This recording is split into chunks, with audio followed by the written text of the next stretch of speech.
Sir வந்ததுக்கு நன்றி. போறதுக்கு முன்னாடி எனக்கு ஒரு கொஸ்டினுக்கு பதில் சொல்லணும். கேளுங்க.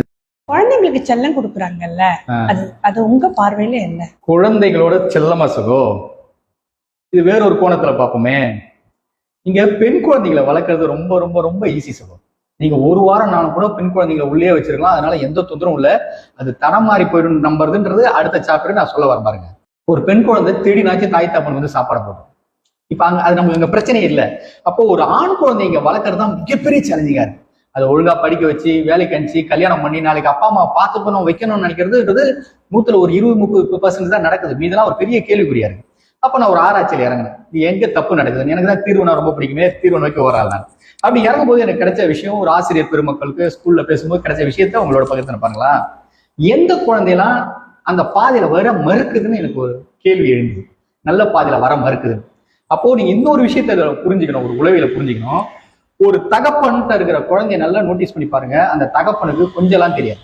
பர்டிகுலர் ஆண் குழந்தை கொஞ்சமே தெரியாது. அதை போய் கிள்ளுவான், கடிப்பான், தூக்கி போட்டு விளையாடுவான், அடிப்பான். இன்னும் அம்மா மடியில படுத்துக்கிட்டு இருக்க குழந்தைய அப்பனுக்கு பிடிக்கவே பிடிக்காது. அவன் சிடுசிடுவான், அவனுக்கு சொல்ல தெரியாது. அப்போ தாய் பார்க்க போல இது எப்படி அவன் பாப்பானா, என் குழந்தைய நீ டிஸ்டர்ப் பண்ணாத, நீ அதை கண்ட்ரோல் எடுக்காத, நான் பாத்துக்கிறேன் அப்படின்னு சொல்லி ஒரு தாய் அந்த குழந்தைய பொசிஷன் எடுப்பான். பொசிஷன் எடுத்தா என்ன ஆகுதுன்னா, அந்த குழந்தைய பாசத்தை கொட்டி வளர்க்குறான்.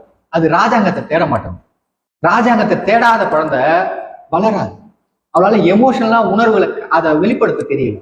அதனால அந்த குழந்தைங்க நல்ல பாதைக்கு வர மறுக்குது. செய்தி என்னன்னா, ஆண் குழந்தை தகப்பன் கையில நம்பி கொடுத்துடும். பார்க்க கரடுமுரடா இருக்கும். நம்ம பார்க்கறதுக்கு அவன் ஏதோ தொந்தரவு பண்ற மாதிரி தான் இருக்கும். ஆனா நிஜம் அப்படி கிடையாது. தகப்பனால வளர்க்கப்படுற குழந்தை நிச்சயமா தப்பா போகாது. அதுக்காக தாய் ஒதுங்கிடணும்னு சொல்லல, தகப்பனா ஒதுக்கிட வேணான்னு சொல்றேன். இதுல இன்னொரு விஷயம் இருக்கு. இதுல சிங்கிள் மதருக்கு இதுல ஒரு மிகப்பெரிய பிரச்சனை இருக்கு. நான் சொல்றது இப்ப கணவன் மனைவி. இப்ப சிங்கிள் மதர் சொல்ற பாருங்களா. சிங்கிளா நீங்க ஒரு ஆண் குழந்தைய வளர்க்குறீங்க அப்படின்னா, உங்க உணர்வுகளை, உங்க கஷ்டத்தை முடிந்த வரைக்கும் வெளிப்படுத்த ட்ரை பண்ணுங்க. அந்த குழந்தை புரிஞ்சிக்காத போது தயவு பண்ணி சொல்றேன், உங்களுக்குன்னு ஒரு ஹோல்டிங்க சேர்த்து வச்சுக்கீங்க. எல்லாத்தையும் கொட்டி யாரையோ ஜெயிக்கணும்னு நினைச்சு, நான் அவங்கள ஜெயிக்கணும், இவங்களை ஜெயிக்கணும், என் குழந்தைய வளர்த்தே காட்டணும்னு சொல்லி வளர்த்துட்டு அதுக்கப்புறம் அவங்க நின்று அழறத ஏராளமான சிங்கிள் மதரை நான் பார்த்து கண்ணீர் வடிக்க வேண்டியதா இருக்கு. அவங்கதான் சொல்ற செய்தி இதுதான். முழுசா அவங்க எல்லா உழைப்பையும் போட்டு கொட்டி வளர்த்ததுக்கு அப்புறம் எதிர்பார்த்து நின்றுடாதீங்க. அந்த குழந்தைக்கு கண்டத்தை முடிஞ்சா கடத்துங்க, இல்லாட்டி உங்க பாதுகாப்புக்கு சிலதை சேர்த்து வச்சுக்கோங்க. இதுதான் நான் சொல்ல வர செய்தி. நன்றி சொல்றோம்.